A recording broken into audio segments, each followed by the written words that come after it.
Eventually, up here you'll see on the road, you'll see some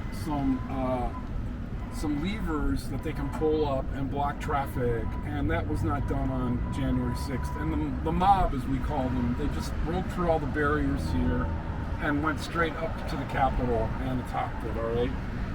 So, Capitol Hill is literally a hill, as you can see ahead of you. Yeah. And the United States Capitol was built between 1790 and the late 1800s, like 1880, I believe, was when the last part of it was completed. Now, as we go up the hill on the left, you'll see many parks, all right, and many of these parks were laid out. That, I believe, is a memorial for Columbus, if I'm not mistaken, someone else. So, these grids were all based on the plan from L'Enfant, and on the right you see the north portico of the United States Capitol. And on your left up here, you see the offices for the United States Senate. So I've been to London many times, but never really had a chance to go over to where Parliament is, right? Yeah. I was studying at the time. So on your left here, you see the United States Senate buildings, and you'll notice that the Greco-Roman classical architecture, these were the older buildings, because Pierre L'Enfant decided he wanted to design Washington based on classical European grids, right? And so rank has its power. So in here are the most senior senators, all right? And the middle are the less senior, and all the way at the left are the least senior, right? Right. They are connected through an underground tunnel to the United States Capitol. There's also a subway, so if they do have to make a vote, they're able to do so very quickly. 1935, under the administration of Franklin Delano Roosevelt. And at any given day and time, you see protests here where people who are just visiting, many, as they would say in England, controversy, right? Yeah. Lots of controversial decisions that are made, and there's always security here. Now to your right, you see the east portico of the United States Capitol. Very important. The last inauguration of a president took place there on 1933, Franklin Delano Roosevelt. Also, my tour is named Abraham Lincoln's Washington. So Abraham Lincoln was a very humble, tall president. Picture him in front of the east portico, and he had two inaugurations. And his second one in 1865 took place in March of 1865. To your left here you see the Library of Congress, and I want to point out that when the VIPs, the politicians, arrive, they arrive underneath that little arch, all right? And they get out of their limousines, and the limousines drive over there and disappear, and they go into a tunnel, and then they walk underneath that tunnel over to the U.S. Capitol. All right, and then they go through the U.S. Capitol to the West Portico and are seated for the inauguration. Now, the Library of Congress is a beautiful building. I did some research there when I worked as a congressional intern many years ago for my congressperson, and it has its beaux art French architecture, and it's magnificent. Inside you see all sorts of beautiful galleries and areas. To your left up here in the front, you see the most modern Congressional office building, where the least senior congresspersons have their offices. Here in the middle, you have the cannon and also the, God, I can't think of the last name, but I'll think of it when we pass it. These two office buildings, and this is where the more senior congressional representatives have their offices, in these more elegant, larger offices, all right? So that's always, I don't know what it's like in UK, but probably the most senior parliamentarians have the best offices. Yeah. All right, so it's very similar. So this is the Rayburn building up here on your left, and that's also a congressional office. And to your right, you will see a beautiful view again of the East Portico. Now, since we're talking about Abraham Lincoln, he held his second inaugural there. Just imagine no microphone, and there were like 5,000 or 6,000 people there. Imagine what that was like. So the first couple rows could hear him, and that was it. All right? And so in the was founded in the 1880s and expanded throughout the 1920s, 30s, and 40s.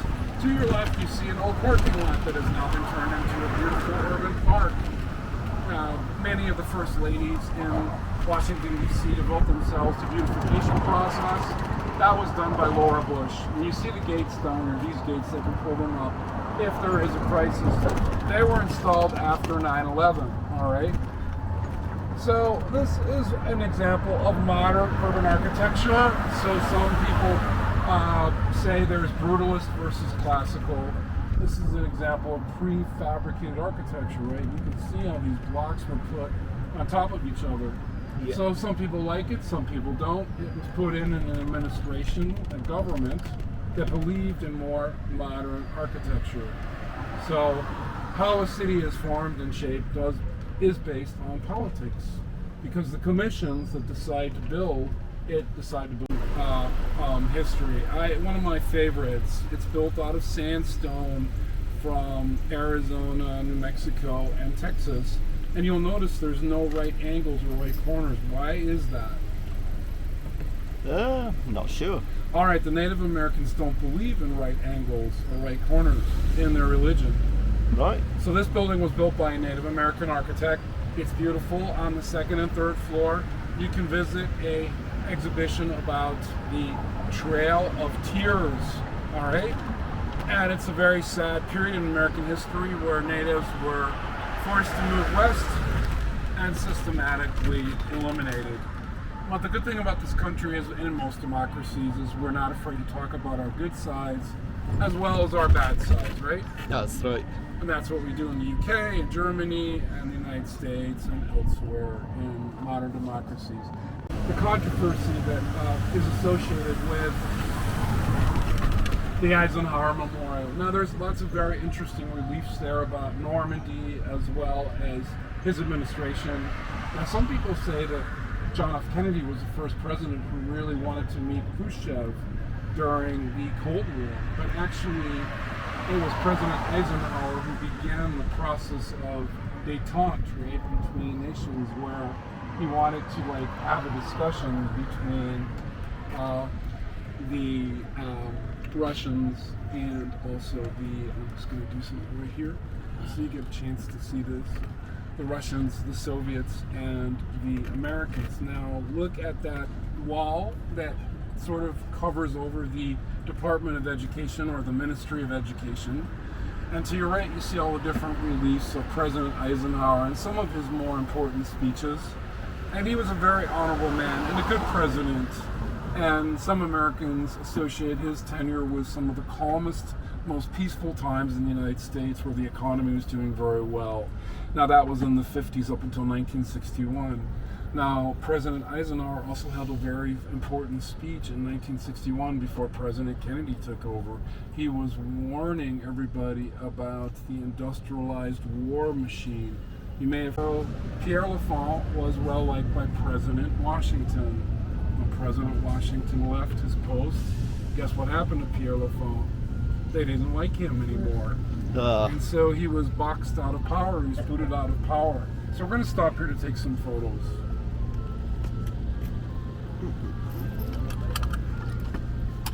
Don't mind those noisy trucks.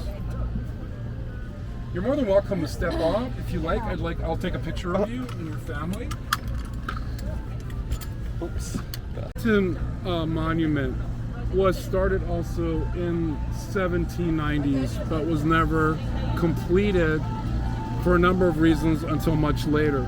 Now, this is very important to you as a family from the UK, because there was a wonderful man called James Smithson who built that Smithsonian castle over there, and he built it for the purpose of a museum in Washington on the Mall, based on the English concept of a mall from London.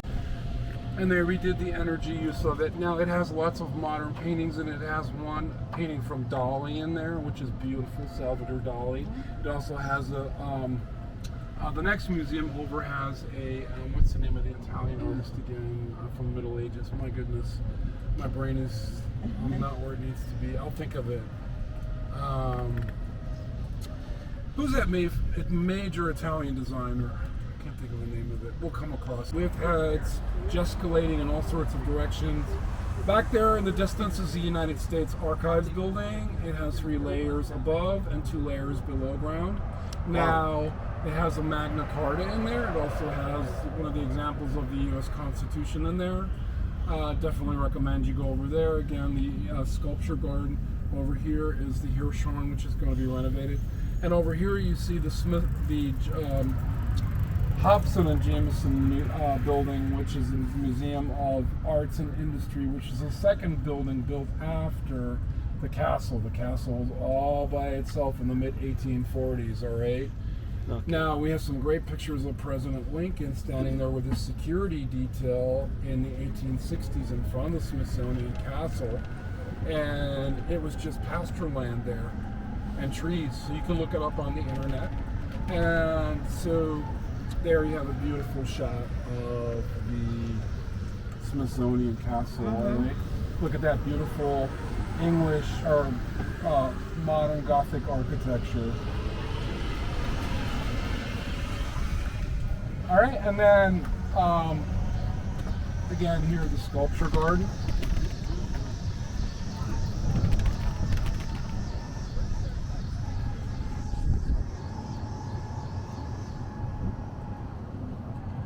As you can tell, this is my favorite building. Yeah. It's certainly different from other stuff around, isn't it, here? It's beautiful. Yeah. And it's basically always in all the pictures, and back then in the 1800s, pictograms of the United States Capitol, right?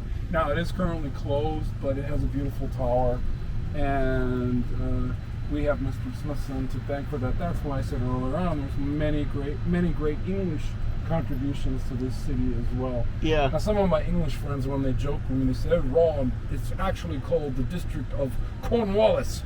They like to tease me, and I say, "Well, actually, I would be in favor of that because we would have had a parliamentary government. Yeah, And if we had had that, we would have a lot more cooperation between the political parties." But hey, folks, but I cannot say that out loud here because people will get very angry. They'll say, "Oh, you're just a stupid German who believes in parliamentary government," right? Yeah. Well, yeah, there's a lot to say for There is parliamentary government, isn't there? I like the question time. I always watch it. I find it very fascinating. Oh, yeah. I think it's great that leaders of both parties have to be called to their tasks. Yeah. Now, you won't imagine a U.S. president doing that. Well, take a look at this beautiful structure again. It is beautiful, isn't it? Isn't it? And to the right of it is a wonderful Asian American museum from Smithsonian. Now, if you like Egyptian things and you like all things Buddhist, and you should go there because they have a beautiful Buddhist temple there, which you can visit, as well as many different Egyptian statues, which I think are fascinating, as many pyramids and obelisks. Now, Pierre L'Enfant built Washington also, top coat and also his hat, which he wore the infamous night he was assassinated. Now, to the left here, you see the only U.S. cabinet ministry or department that has fronting the mall, and that is the United States Department of Agriculture. This used to all be agricultural areas up there, all right?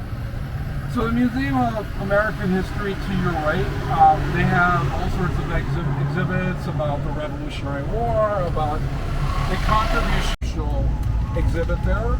It basically says that if Great Britain had won the Revolutionary War, would there be slavery now in the United States? The answer is very likely there would not have been, because the royal troops had promised the slaves that they would free them.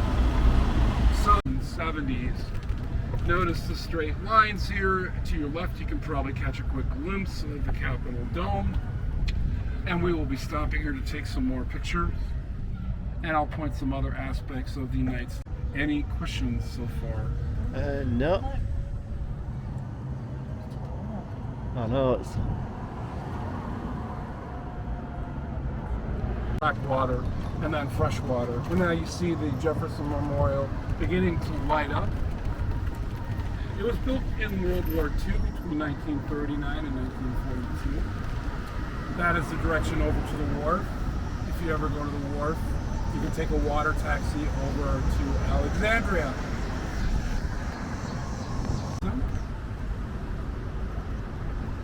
The other day, the president's helicopter swooped in over here and went over to the White House. There's always 3 of them, so you never know which one the president is in. Let's see a little bit of curious history. So during the Vietnam War, President Nixon decided he was going to visit demonstrators over at the Jefferson Memorial. So in the middle of the night, he drove out there and however, when he passed away in 1826, he was buried in a normal grave to the north of Washington. Back then, there were only 4 cemeteries in Washington, and if you were not one of the political elite, see, there he is again, false planning. Now, to your left, you see an arch, right? And behind that, you see the United States Pentagon. And there were actually 2 U.S. Secretaries of Defense or Ministers of Defense who took their boats to work to get equality over the many echelons of American history. All right? And when you walk through, you'll get a feel for the energy of it. But there were lights coming up from the bottom.